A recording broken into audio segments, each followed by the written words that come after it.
Bonjour à tous, nous nous retrouvons aujourd'hui pour l'objectif 5 du chapitre 3. Comprendre que le travail est source d'intégration sociale et que certaines évolutions de l'emploi, précarisation, taux persistant de chômage élevé, polarisation de la qualité des emplois, peuvent affaiblir ce pouvoir intégrateur. Nous ferons durant cette partie référence au chapitre sur le lien social que vous avez déjà vu en première. Le travail permet l'intégration de l'individu en lui fournissant des liens sociaux.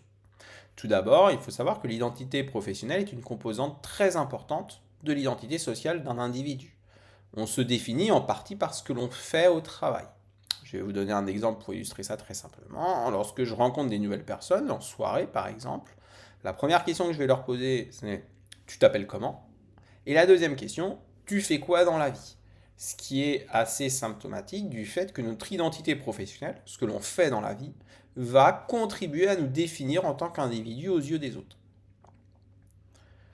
Le travail va stimuler les liens sociaux, va fournir des liens sociaux. Le travailleur est au contact d'autres collègues, avec qui il entretient des relations sociales, professionnelles, pour travailler en équipe, coopérer, etc. Mais pas seulement.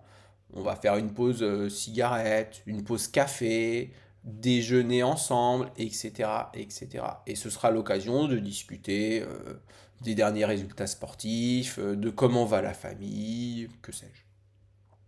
Le travail permet aussi de rencontrer des individus qui peuvent devenir des amis ou futurs conjoints. C'est-à-dire que les relations sociales dans le travail peuvent déboucher sur d'autres formes de liens sociaux. On peut sympathiser avec des collègues, puis se voir hors du lieu de travail pour aller boire un verre, faire un restaurant, aller au cinéma, etc. Ou on peut même rencontrer quelqu'un qui deviendra le futur conjoint, la future conjointe. Le revenu que procure le travail permet de continuer d'entretenir ces liens sociaux. Ça me permet d'accéder à des loisirs, pour aller faire des loisirs avec des amis, comme aller au restaurant, au bowling, au cinéma. Ça me permet aussi de continuer à voir ma famille, pour me rendre chez eux, faire des cadeaux lors de fêtes, etc. L'argent, le revenu, permet d'entretenir les liens sociaux.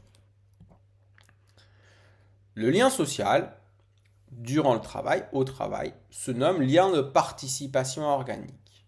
Ça, c'est Serge Pogam qui a inventé le terme en référence à la solidité organique de Durkheim. Donc, je vous rappelle, solidarité organique fondée sur la complémentarité des membres.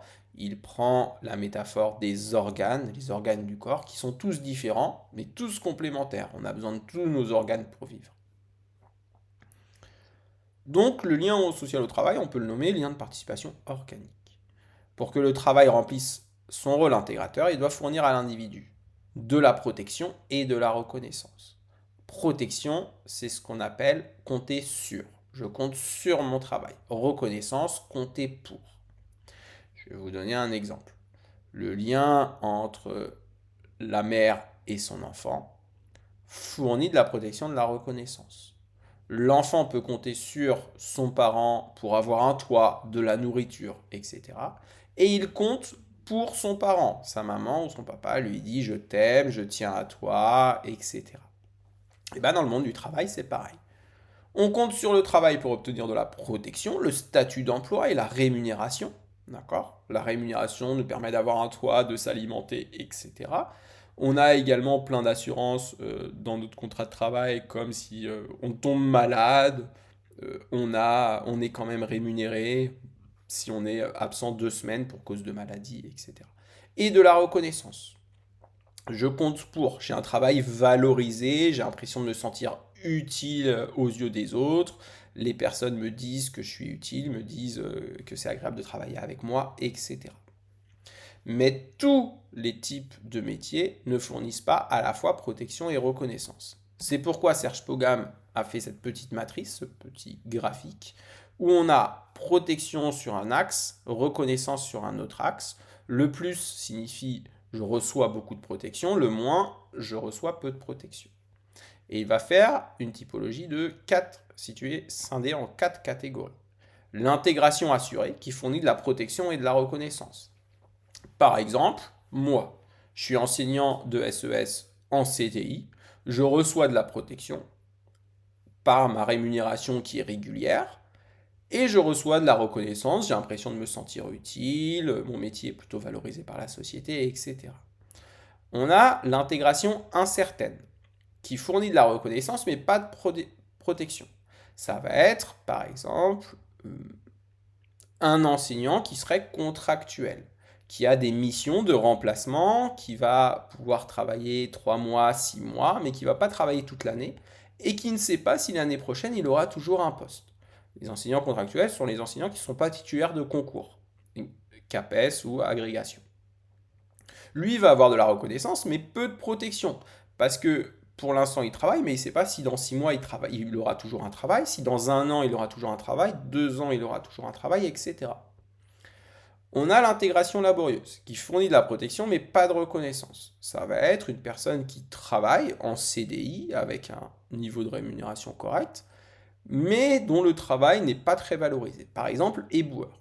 Même si son travail est essentiel, un éboueur, disons les choses clairement, il met ses mains dans les poubelles des autres, dans les déchets des autres.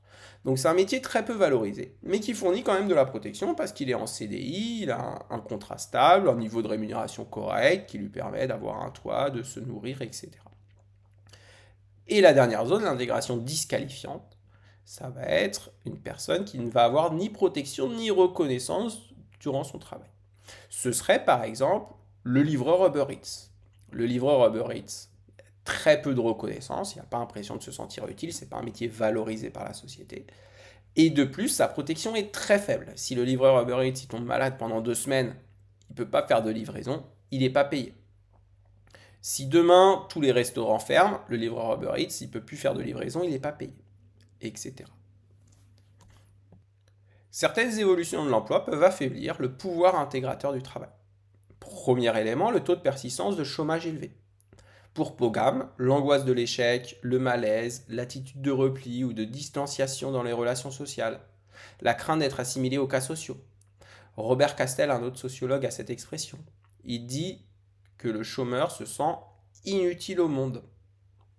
Le chômeur va se sentir comme une sorte d'être inférieur. De plus, avec la baisse des revenus, le chômeur va avoir plus de difficultés à obtenir de la protection, comme manger, se loger, etc. Et également peut se défaire de certains liens sociaux. Les amis veulent tout le temps aller au cinéma et au restaurant le samedi soir. Le chômeur va commencer à dire ah pour moi c'est un peu juste aujourd'hui, je vais plus pouvoir venir avec vous, etc. Alors pour la première fois, les amis vont lui dire allez on te le paye. La deuxième fois ils vont lui dire c'est pas grave. Mais à partir de la troisième fois ils vont peut-être arrêter de l'appeler et le chômeur va avoir un délitement de ce lien social là. Les amis vont arrêter de le contacter. Ça peut aussi jouer sur les relations familiales, les disputes avec les enfants. Ça peut être aussi un cas de divorce, etc. Deuxième élément, la précarisation. La hausse de la part des contrats en CDD et en intérim dans le volume total de l'emploi va affaiblir le pouvoir intégrateur du travail. Il est plus difficile de s'intégrer au sein de son entreprise si on change souvent d'entreprise. Si à chaque mission d'intérim, j'ai des nouveaux collègues, une nouvelle entreprise, ça va être plus dur pour moi de nouer des amitiés durables avec mes collègues. Aussi, ce type de contrat va faire baisser la protection conférée par l'emploi. Ça va être par exemple plus difficile pour moi de souscrire un crédit pour accéder à la propriété. Plus difficile pour moi de façon générale d'anticiper l'avenir. Je vais avoir peur de manquer de ressources économiques, d'argent. Et enfin, les revenus intermittents peuvent également générer certains éléments négatifs comme défaire certains liens sociaux, la perte d'amis, le divorce, sur le même principe que l'expérience du chômage. Dernier élément, la polarisation de la qualité des emplois. Si la polarisation de la qualité des emplois amène les travailleurs qualifiés à être pleinement intégrés, en revanche, pour les travailleurs non qualifiés, c'est bien plus difficile. Il y a une perte de sens du travail, une perte d'autonomie du travail. On obéit à un petit logiciel qui nous dit quoi faire, on donne plus vraiment de sens à son travail. Il y a une surveillance accrue, une mise en concurrence entre les travailleurs, qui va forcément défaire la cohésion de groupe. Ça va être plus difficile de lier des amitiés, on se verra plus comme des concurrents que comme des amis au sein de l'entreprise. Il y a un éclatement des lieux de production avec l'essor de la sous-traitance. de l'économie des plateformes et de l'auto-entrepreneuriat.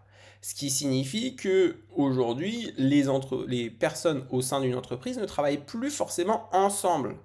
Elles vont pouvoir changer de lieu, ne pas se retrouver tout le temps dans le même lieu de travail, etc. Ce qui va rendre plus difficile des contacts avec les collègues pour qu'ensuite ils deviennent des amis.